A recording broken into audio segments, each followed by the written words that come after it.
All right, guys. So I have to make this video here on a Friday night. I don't know if you guys could see it. 6:05. But it's Friday. So otherwise, the option would disappear because this was a weekly option play. Now, there's a few things I want to talk about with it. I didn't make this play. Some people posted about it. People got close. I think I saw one crazy Reddit post with someone who did around like 2,175 grand. And that's kind of the trade I'm going to highlight with what you could have done here.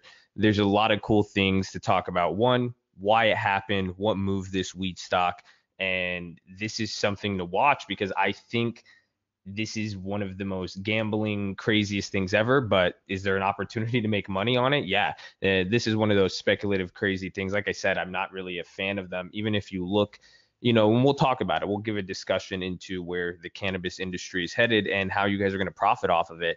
But you could go back 4 years ago to some of my videos and when the first penny stock bubble happened, I like GWPH. I still like them, but they were like 20 or $40, and that's when I have them at. I think around 40 something dollars. And you see them now, that's a long term cannabis play. But the last weed bubble was 4 years ago. So 4 years have happened. Things have changed with the weed cannabis industry. It's gotten more mature. But my disclaimer for this, I don't really want to show this. You guys got to be careful, honestly. This is fucking weekly gambling, degenerate options mixed with, don't fall in love with these weed stocks in the play. Whoever does take this space and gets it early is going to be immensely profitable.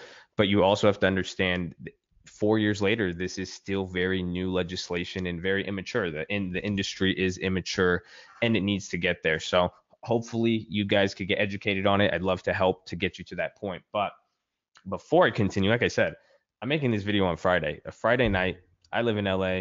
Life's good, man. So if I'm making this on a Friday for you guys, you better subscribe, like the video, and drop a comment. Just tell me what you're doing on Friday, what you did on Friday, something, man. Show some love. Uh, but let's talk about it. So here's the play and what you could have done. There was like 140s. You could have got a bunch of them, but I think the 140s were a good one. Some were like 50 cents this, but essentially at one point you could see through the day they're pretty volatile. There was the big jump, but you could have got these anywhere from like 12. I think that first thing it says like 12 cents.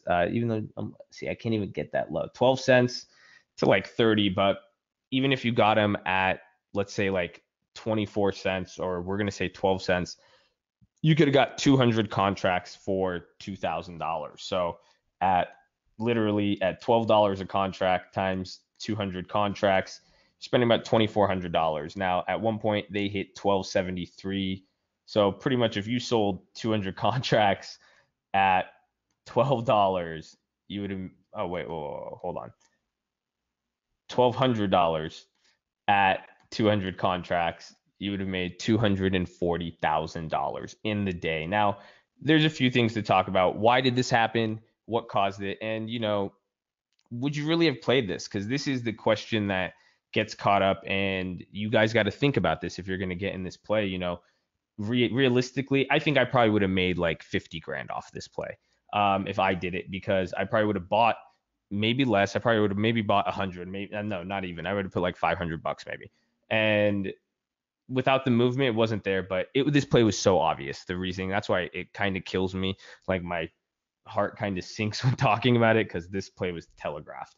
And that's what I'm saying. It's a good learning lesson for you guys at the very least. But uh, what I'm saying though, the big issue is like, would you have held it all the way through that? And that's a big question I get asked. Like, how do you hold these options when they go, a couple thousand%? I hit a 3,000% or the other week and another 7,000 one. And, how do I achieve that? Is by multiple contracts. I'm taking my initial investment back and I'm holding it. So you have to think that you probably would have cut out multiple times. You would have had to have a crazy gut. That's one thing. So I don't know if you would have hold it. Now, for the beginners, why did they make so much money on this? Because pretty much you have to think about, this is how you can make a lot of money with options. What happened? The stock was at like $112, right? $111. And people that day were like, okay, well, if it's trading at that price, and this was what? November 7th, a Wednesday.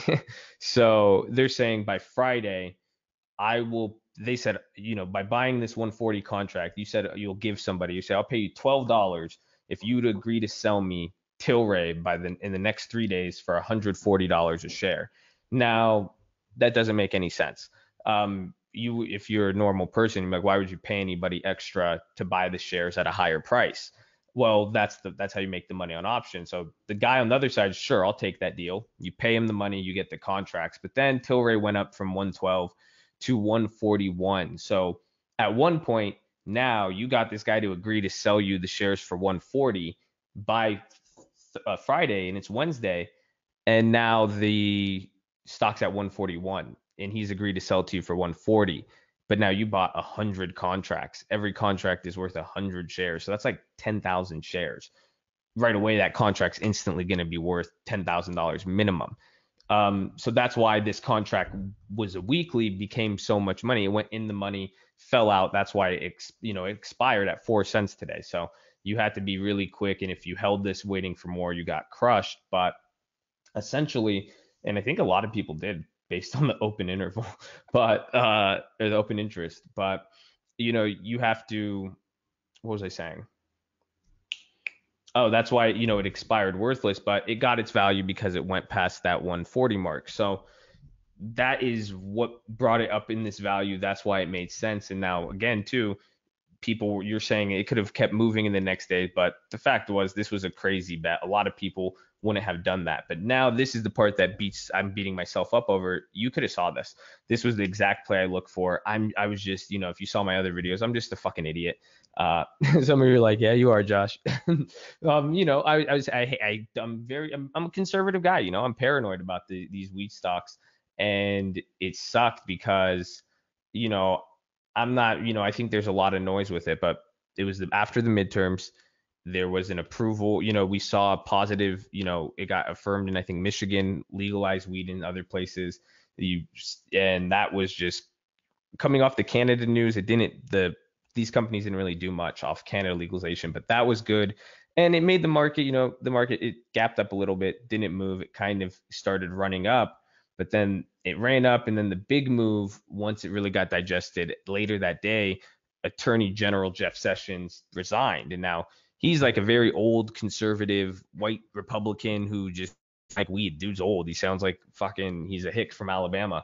He's just not down with weed, devil's lettuce type dude.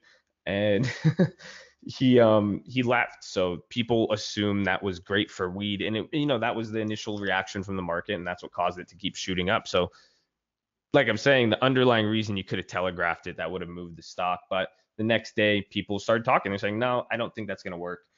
People disagreed with that logic, and, it sold off.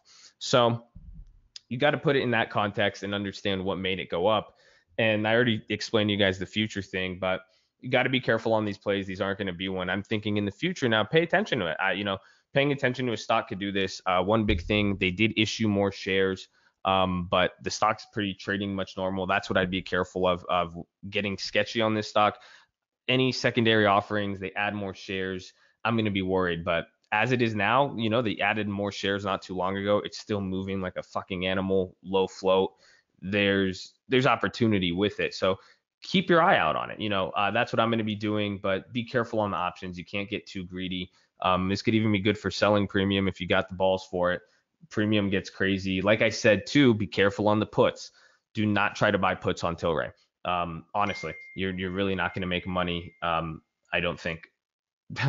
You could ask, really, even if you got, for today, you got the 111 puts, you really didn't even make money. They were, that's how much they were going for the day before. So just be careful with it. And that's because of the premium. You could watch my other video on it. But yeah, so keep eye on it. Hopefully one of you guys hits that one day, but we'll see. Don't chase the dragon. Be smart. These are weekly options. These aren't ideal for you guys to play. So understand those risks. This isn't me giving a disclaimer. That's just me looking out for you and making sure you understand this. If you guys have questions, let me know. Again, screw you. It's a Friday. You better subscribe and like this, man. You're killing me. Nah. Love you guys. Stay in school. Peace out. Look at the video for the pledge class.